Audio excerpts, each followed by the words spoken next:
telah redup dan tidak bersinar, beliau tidak meyakini kalau itu Tuhan.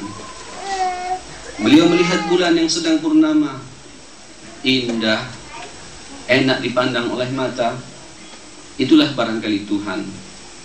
Ternyata ia juga tenggelam di saat pagi menjelang. Beliau melihat matahari, sinarnya menjadi sumber dari segala sumber energi kita ini. Itulah Tuhan yang sebenarnya. Namun ternyata ia terbenam di saat malam tiba. Sampai pada puncak pencarian beliau menemukan fitrah yang sebenarnya. Itulah fitrah akidah. Dengan penuh keyakinan beliau mendeklarasikan diri. Hasil pencariannya itu saya mengatakan, inni wajjahtu wajhiya lilladzi fatara as-samawati wal ard hanifan musliman wa ma ana minal musyrikin. Aku hadapkan wajahku kepadamu ya Allah, yang telah menciptakan langit dan bumi, dengan penuh kepasrahan mengikuti agama yang benar, dan aku bukanlah termasuk orang-orang yang musyrik. Allahu Akbar.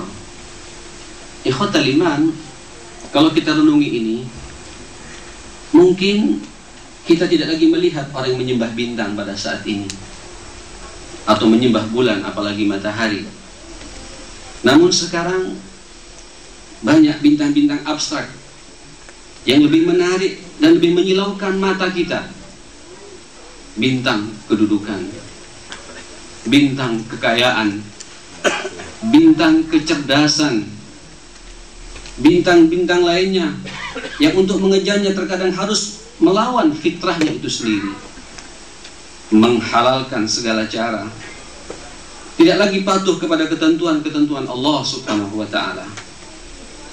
Saudara, mungkin ini bukan hal yang baru buat kita, dan kita pun sudah mengetahui sebelumnya.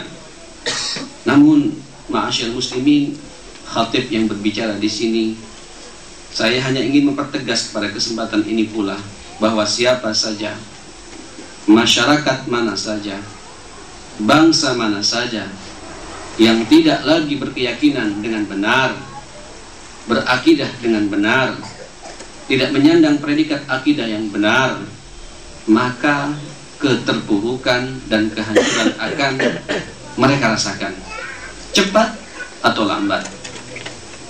Sejarah menjadi bukti akan itu semua. Apalagi kemudian kita melihat pada generasi sebelum kita, lihat Fir'aun dan detik-detik kehancurannya, lihat Qarun yang kekayaannya melimpah, yang tenggelam bersama seluruh hartanya, lihat Abu Jahal, Fir'aun hadhil ummah, kata Nabi, akhirnya tragis kehidupannya, terbunuh dalam perang Badar itu. Lihat pula paman Nabi, Abu Lahab, yang kemudian turun ayat melaknat dia, yang sakit menjijikkan dan berkepanjangan sebelum ajal menjemputnya. Dan kini, ma'asyil muslimin, lihat negara-negara yang konon dikatakan negara maju, negara yang konon tanpa agama bisa mencapai puncak kemajuannya, bahkan menuhankan kemajuan itu sendiri. Barat atau Amerika saat ini mulai pontang-panting akibat sederet krisis kejiwaan yang dialami penduduknya. Jepang, negara yang paling maju di Asia, kini harus menanggung beban yang cukup berat karena penduduknya adalah orang-orang yang gampang putus asa dan mengakhiri hidupnya dengan bunuh diri. Memang ma'asyil muslimin, kemajuan itu bisa menjadi Tuhan yang menyilaukan mata. Kecerdasan bisa menjadi dewa yang seolah bisa menyelamatkan manusia. Namun realitasnya belum dijumpai bangsa yang tentram dan aman sentosa ketika mereka mempertuhankan kemajuan dan kecerdasannya itu.